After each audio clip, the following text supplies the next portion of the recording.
uri kuvura ama dark spot, hyperpigmentation, melasma, sunspot, mbese urimo urivura amabara ari ku ruhu rwawe aho kugira ngo aveho ahubwo agakomeza agasa umukara cyane akaba mabi kurushaho. Nta nubwo uzi ikintu kiri kubitera.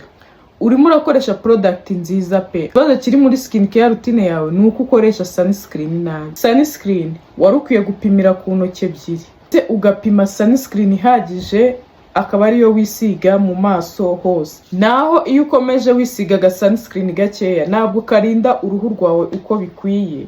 Niyo mpamvu uzabona dark spot uri kuzikuraho zikanga kuvaho. Ikindi kiri gutuma dark spot zawe zikomeza gusana ni uko ukunda kwikorakora mu maso. Iyo wikorakora mu maso uri gukura bacteria hirya iyo ngiyo ukazitereka ku ruhu rwawe ukazana ibiheri, ibyo biheri nabyo bikazagusigira inkovu.